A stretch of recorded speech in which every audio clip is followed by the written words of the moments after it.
Hello? Yeah. So good morning, everybody. I'll start this presentation by saying that the organizers asked James and myself to provide a state-of-the-art and research challenges about hydrogen and ammonia as in gas turbine. I'll try to give, so my background is in turbulence and combustion, and I will not go into the nitty-gritty details of turbulent chemistry interaction. I will only be at a quite high level, and I hope that this will provide an interesting presentation for a varied audience like yourself. So my first point here, you see already from the animation, gas turbines breathe air and use typically 1% by mass of fuel to accelerate this air and produce power. So this is scaling. The rate limiting process here is convection, bulk convection, and this has implication if you want to produce power at large scale. So this is completely different from electrochemical methods, which are limited by diffusion, typically.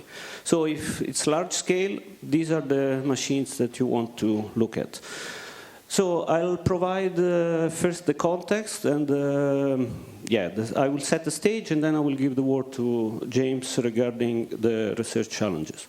So these are our sponsors that I would like to acknowledge, and they are both in the public sector, of course, but also in the private sector, both here and in the US. So, air-breathing thermal power cycles, well, ladies and gentlemen, this is what powers the world today. And I will not go in details about this. The bottom line here is that these cycles are not intrinsically dirty. They are as dirty as the fuel and as the combustion technology that you put on it. And I can just say that MAN, the German manufacturer, is upgrading this kind of engine to burn ammonia already today. And this will be a zero emission cycle. We are working on gas turbines, and this guy here, in principle, there is nothing preventing this for burning carbon-free fuel. The problem is the fuel that you have to bring on an airplane. And so liquid hydrocarbons have considerable advantage there. And I don't think there is enough biofuel for that either. So there we have a problem, I think, on the right-hand side. So why hydrogen? Well, obviously, in this context, this completes the pre-combustion value chain. But it also represents, in another context, the perfect energy carrier for large-scale energy storage, which we will need. And thereby, hydrogen is a bridge between fossil and green energy sources, as I see it. So between, we can say, blue and green hydrogen.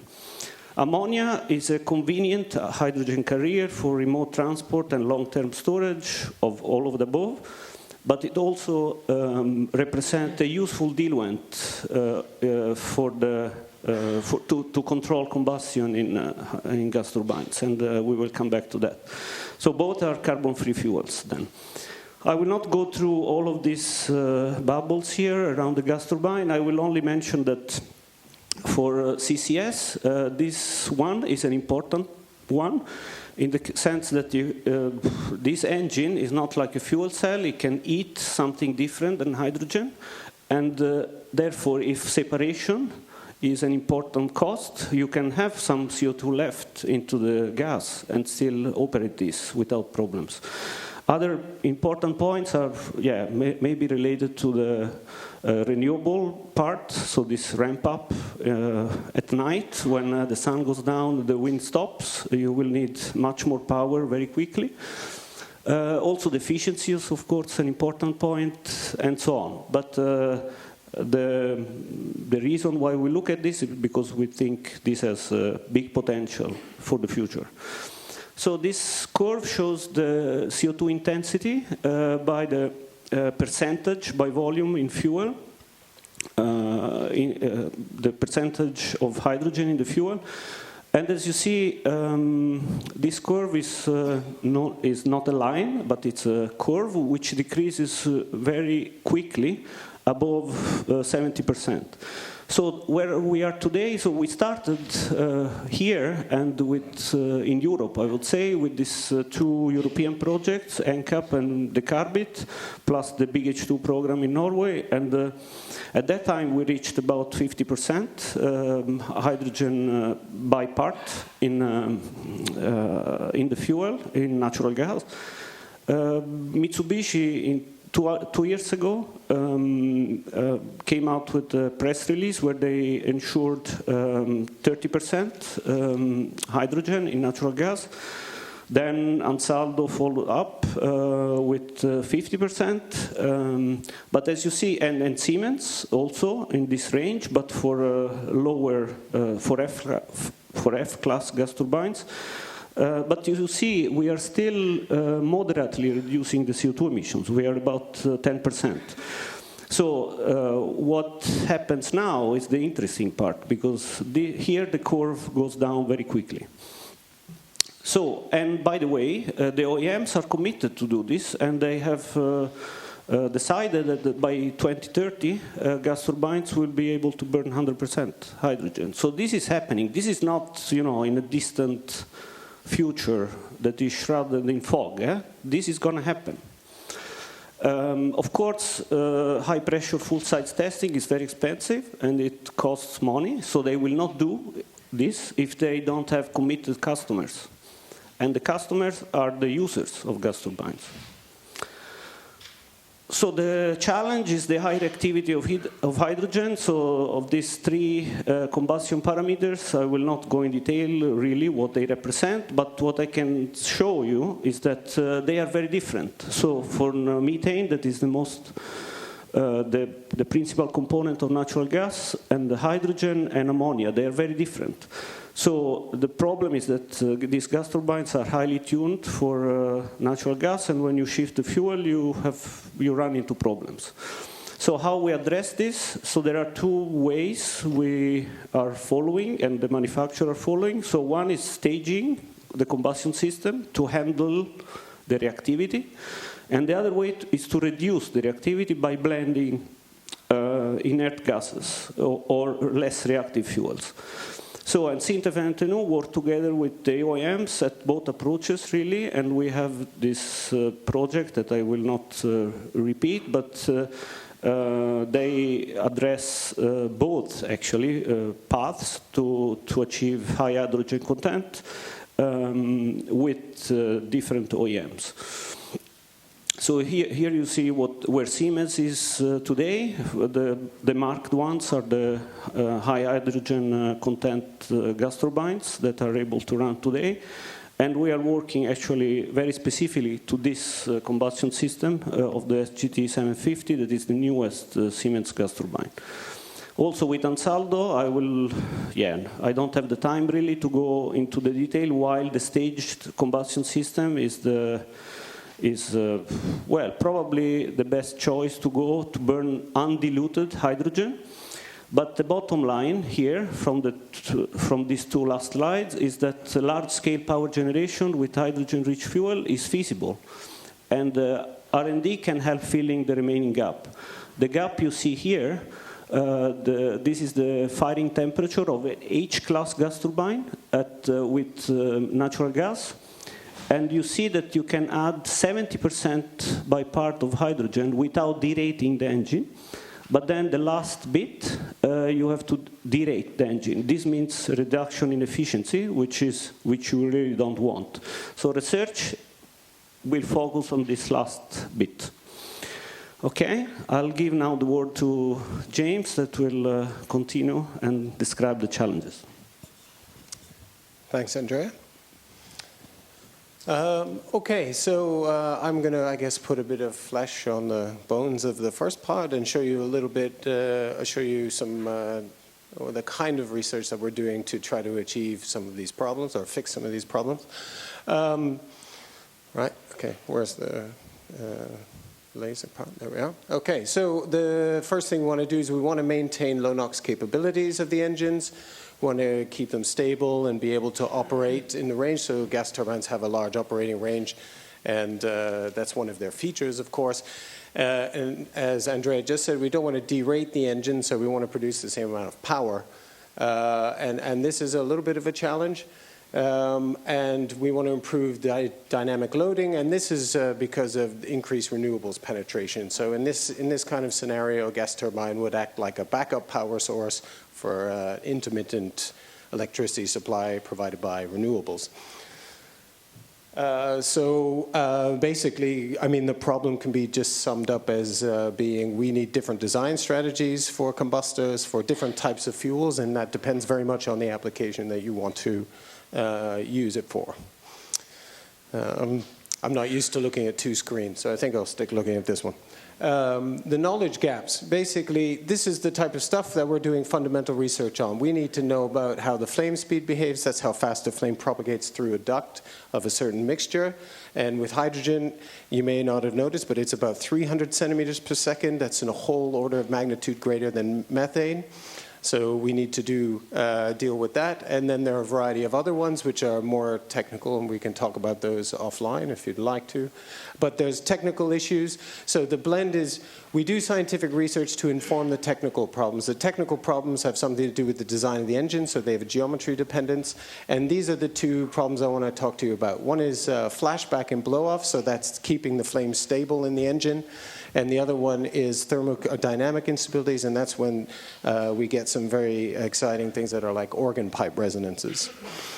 I'm going to skip the research methodology, given there's 8 minutes left, but basically what we're saying is we work across TRL, so we do fundamental computations, lab scale experiments, low to mid TRL, and then this is then brought to the engine companies, and then they take these results, and the promising ones are tested at large scale, basically. We don't do this at the university.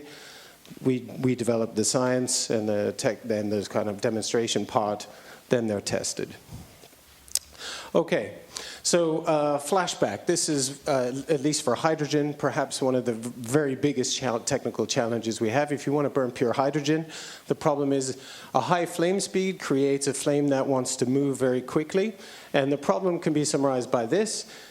Basically, when a flame propagates much faster than the flow coming in, so the flow comes in at a certain velocity, and if the flame is 3 or 4 times that velocity, then the flame can move backwards into the flow and go somewhere in the engine you don't want it to and melt it and game over. The problem is that there's always low velocity regions in engines because there's walls. It's an internal flow. You get wakes, flows go off tips of edges. There are boundary layers. And that means there's 0 velocity at the wall, so it goes from 0 velocity to some value in the engine, and you can get flashback. And what you can see here is this is a computation, and this is an experiment. And this is an internal wall here of a bluff body, and this is just an external wall. And what you can see is the flame can propagate down the wall because these are low velocity regions. And here you see the peaks of the flames, which is the sort of fingers, if you like, following these streaks of black, which are low velocity. This is what we call a blow-off. So the important point is this is an ammonia flame that we're working on. And hold on, I want to go to the next point. And what we're trying to look at is what are the flammability limits of ammonia as a hydrogen carrier fuel. And we run these experiments until the flame goes out. And in this case, we're looking at a mixture of 40% ammonia, 45% hydrogen, 15% nitrogen. And this is to match the flame speed of methane. So the idea is you just substitute this into an engine that can already burn methane very efficiently. But to do that at the same equivalence ratio, what we can see is to blow it off, this is a normal methane flame. It'll blow off at approximately 12 or 13 meters per second. But with the ammonia, we see that the blow-off gets up to about 120 meters per second. This is actually good news. It means that you can't really blow off the engine. It's super stable. And this is really to do with hydrogen. You're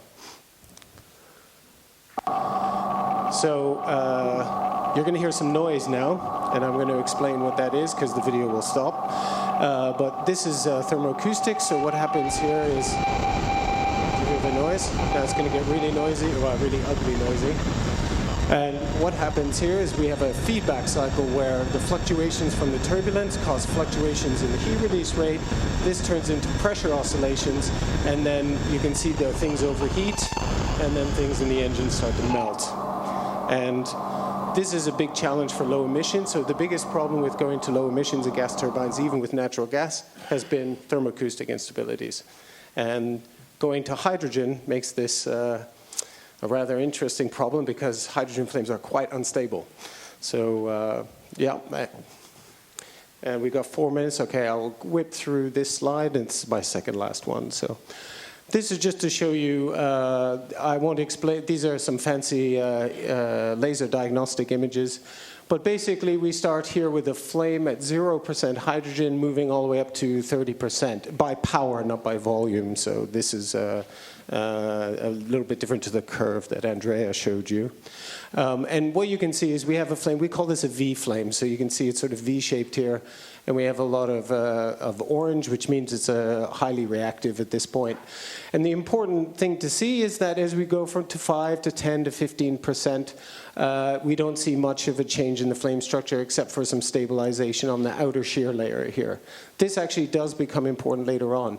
But once we get to something like 23%, we have a switchover. And this may not look like a lot to you, but it's a lot to a combustion engineer. And this flame narrows down and becomes more compact. And this is because the flame speed starts becoming dominated by the hydrogen chemistry as opposed to the methane chemistry and starts getting faster. And then you can see that the flame height starts getting much smaller.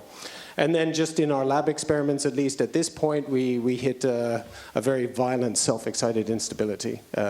So flame shape is actually an important part of what can cause instabilities, and controlling the flame shape is an important part of designing combustion engines, of course. So the last comments are just these. I guess I will leave these up for you to see, but basically, this is just a brief technical insight into saying we can get to large amounts of CO2 reduction in the power generation sector by switching to hydrogen fuels, basically. We've already gone some way, or at least manufacturers have as well, and there's no reason why we can't get to 100% over a fairly short time period. Yeah, and with that, I'll take a question or two if there's one.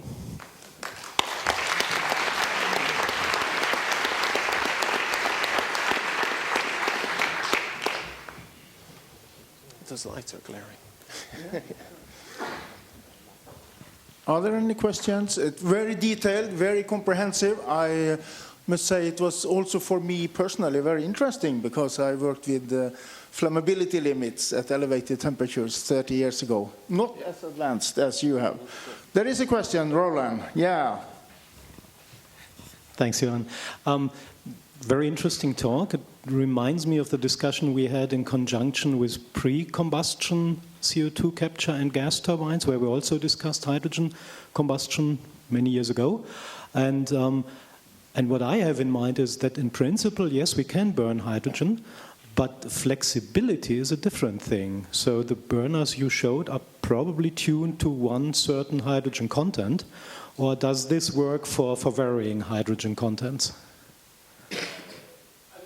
Yes and no. It can work.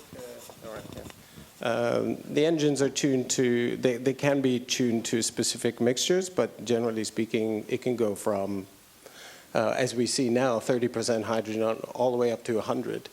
You have to have a defined mixture for one burner. No. In fact, that's one of the design specifications of an engine, is that it has to have operational flexibility. So you need to be able to go to part load or ramp up and down. You need to change equipment ratio, or in their jargon, the air fuel ratios. Yeah. So. Yeah. So it's an important point. All manufacturers are working at these burners to go from natural gas to pure hydrogen. You can't sell an engine if you only sell it for hydrogen, because there is not much hydrogen. Yeah. Okay, thank you guys. Here are some presents for you as well.